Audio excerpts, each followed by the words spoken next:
হাদিসের মধ্যে দিয়ে অতিবাহিত করার তৌফিক দান করেছেন। আজকে বুখারী শরীফের শেষ সবকের মাধ্যমে বুখারী শরীফ সমাপ্ত করার তৌফিক দান করেছেন। বুখারী শরীফের যত বরকত আল্লাহ তাআলা আমাদেরকে নসিব করেন এবং বুখারী শরীফের আউয়াল থেকে আখির পর্যন্ত ইসলামের যত বিধিবিধান আছে সেগুলোর উপরে আল্লাহ তাআলা আমাদেরকে আমল করার তৌফিক দান করেন। মুহতারাম হাজিরিন, একটি মুবারক উদ্দেশ্যে আমরা আসছি। আমাদের হযরত আমাদেরকে বিষয়টাকে বুঝিয়ে দিয়েছেন। এটা দোয়া কবুল হওয়ার মজলিস।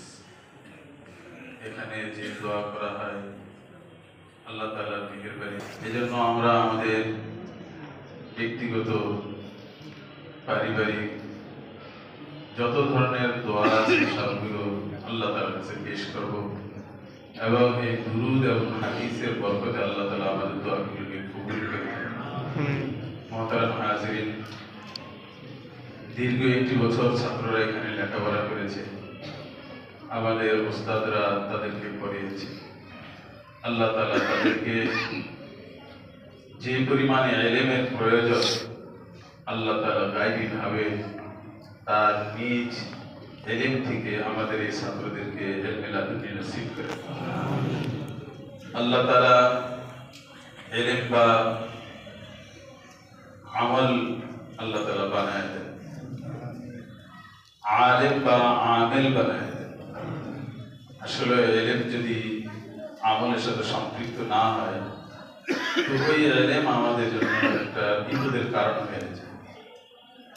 যেমন আমাদের হযরত মাওলানা ফরিদুজ্জামান সাহেবের আব্বা মুফতি ওয়াহিদুজ্জামান রাহমাতুল্লাহি আলাইহি যখন বড়কাটারা মাদ্রাসায় ছাত্রদেরকে নসিহত করতেন তখন তিনি বলতেন, ইলম ইয়া তো ইয়ার হোগা ইয়া তো মার হোগা, ইলম ইয়া তো ইয়ার হোগা ইয়া তো মার হোগা। ইলমটা হয়তো তোমার জন্য বন্ধু হবে, না হয় বিষাক্ত সাপ হবে। ইলম অনুযায়ী যদি আমল করা হয় তো এই ইলম আমার জন্য বন্ধু হবে, আর এই ইলমের সুপারিশে আল্লাহ আমাকে জান্নাত দিয়ে দেবেন। আর ইলম অনুযায়ী যদি আমল না করা হয়, শুধু পড়াই হয়, এই ইলম আমার জন্য বিষাক্ত সাপ হবে। যেটা আমার উপকারী ছিল সেটা অপকারী হবে, এটাই আমার জন্য ধ্বংসের কারণ হয়ে দাঁড়াবে। এই জন্য আল্লাহ তাআলা আমাদের সকলকে ইলম অনুযায়ী আমল করার তৌফিক দান করুন। মুহতারাম হাজিরিন, আমরা শিক্ষক এবং ছাত্র সকলেই যাতে আমলি হই এবং ইলমে পরিপূর্ণ হই, সেজন্য আপনাদের কাছে আমরা দোয়া চাই। দ্বিতীয়ত বিষয় হলো, আপনারা এই মাদ্রাসার প্রতি যথেষ্ট সুনজর রাখেন এবং সর্ব অবস্থায় আপনারা খোঁজ খবর রাখেন। আপনাদের এই সহানুভূতি এবং সুদৃষ্টি এবং আপনাদের দোয়া আমাদের অনেক বড় এক পুঁজি। আমরা আপনাদের কাছে বলবো, আপনারা আমাদের প্রতি এই সুদৃষ্টি এবং নেক দোয়া রাখবেন। ইনশাআল্লাহ আপনাদের এই সুদৃষ্টি এবং নেক দোয়া যদি আমাদের প্রতি থাকে তাহলে ইনশাআল্লাহ আল্লাহর উপরে ভরসা করে বলতে পারি আমরা ইনশাআল্লাহ মানজিল নামসালে পৌঁছতে পারব। বাকি কথা হলো, আপনারা আমাদেরকে যা দেন আমরা আপনাদেরকে তা দিতে পারতেছি না। আপনাদের কাছে যা আছে, অর্থ আছে, নেক দোয়া আছে, আপনারা আমাদেরকে দিতেছেন, কিন্তু আমরা আপনাদেরকে আমাদের কাছে যা আছে তা দিতে পারতেছি না। আল্লাহ তাআলা আমাদেরকে আমাদের যে ইলম আছে এই ইলমটাও যাতে আপনাদের সকলের কাছে পৌঁছে দিতে পারি, আপনাদের হক আমরা আদায় করতে পারি, আল্লাহ তাআলা সেই তৌফিক দান করেন। আমিন। মুহতারাম হাজিরিন, আলহামদুলিল্লাহ আমাদের এই মসজিদের কাজ চলছে, দীর্ঘদিন হয়েছে। মসজিদের কাজের অনেকটাই সমাপ্তির দিকে। আল্লাহ তাআলা এই মসজিদের কাজের জন্য যত অর্থের প্রয়োজন, আসবাবের প্রয়োজন, গায়েব থেকে আল্লাহ তাআলা ব্যবস্থা করে দেন এবং এই মসজিদটাকে সুন্দর থেকে সুন্দর সুন্দর ঘর আল্লাহ তাআলা কবুল করে নেন। এর পাশেই আমাদের সাতগাঁও বাইতুল আলকাম মাদ্রাসা, এই মাদ্রাসা অসমাপ্ত রয়ে গেছে। মাদ্রাসাটাও যাতে অতি সহজে এবং সুন্দরভাবে পরিপূর্ণতায় পৌঁছে, এই জন্য আপনারা দোয়া করবেন। আল্লাহ তাআলা আমাদের মাদ্রাসার ওস্তাদদের বেতনের কায়েমি ইন্তজাম করে দেন এবং ছাত্র ওস্তাদদের মেহনত অনুযায়ী আমরা ওস্তাদদেরকে কিছু চলার জন্য ব্যবস্থা করতে পারি, দিতে পারি। আল্লাহ তাআলা সেই তৌফিক দান করেন। মুহতারাম হাজিরিন, ছাত্রদের সুন্দর থাকা খাওয়ার ব্যবস্থা হয়ে যায়, আল্লাহ তাআলা কুদরতি ভাবে এই ইন্তজাম করে দেন। আপনাদের সকলের কাছে দোয়া চাই। মুহতারাম হাজিরিন, আমরা আসলে এখানে দাঁড়িয়েছি দোয়া নেওয়ার জন্য, অনেক কিছু বলার জন্য। আপনারা আমাদের জন্য দোয়া করবেন এবং দুনিয়া আখিরাতের কামিয়াবি আল্লাহ তাআলা নসিব করেন, এই দোয়া করবেন। এই দোয়াটুকুই আপনাদের কাছে চাই। আর আমাদের যে সন্তানগুলো আজকে আমাদের থেকে বিদায় নিতে চাইতেছে, আমরা দীর্ঘদিন এদের পিছনে মেহনত করেছি, আমাদের সন্তানগুলোকে আমরা কিছু দিতে পারি না।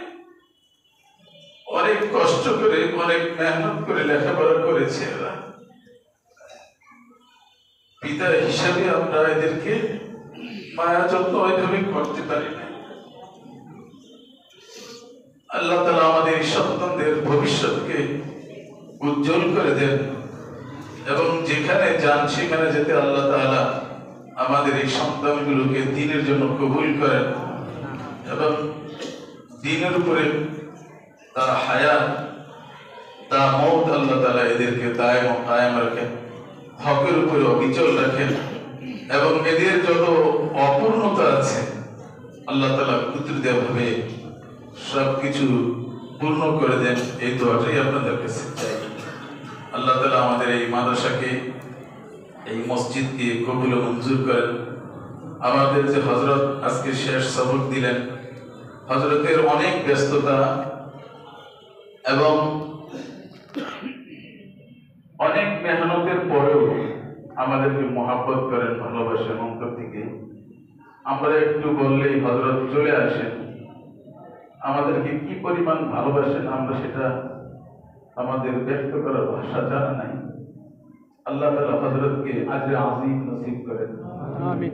দুনিয়া আখিরাতের সফলতা এবং কামিয়াবি নসিব করেন, হায়াতে তাইয়্যিবা দারাজ করেন এবং হযরত যেভাবে যে মানসায় যে পরামর্শ আমাদেরকে দেন, আমরা ওই পরামর্শ অনুযায়ী আমাদের মাদ্রাসাকে সামনে নিয়ে যেতে পারি। আল্লাহ তাআলা আমাদেরকে তৌফিক দান করেন। আশেপাশে যত মাদ্রাসা আছে আল্লাহ তাআলা সমস্ত মাদ্রাসাগুলোকে কবুল করেন। সমস্ত মাদ্রাসার যত হাজত আছে আল্লাহ তাআলা সমস্ত হাজতগুলি গায়েব থেকে পূরণ করে দেন। আমাদের কেরানীগঞ্জের মধ্যে লেখাপড়ার মান উন্নয়নের জন্য বড় বড় ওলামায়ে কেরামদের দীর্ঘদিনের চিন্তা এবং ফিকিরের ফল হিসাবে আমাদের সামনে ওই মাদ্রাসা ঐক্য পরিষদ লাজনাতুল মাদারিসিল কওমিয়া আল মুত্তাহিদা কেরানীগঞ্জ নামে একটি আঞ্চলিক বোর্ড গঠন হয়েছে। 22 তারিখে জানুয়ারির 22-এ হেফজ পরীক্ষা হবে। 25শে জানুয়ারি এই আঞ্চলিক বোর্ডের দারসিয়াতের পরীক্ষা হবে।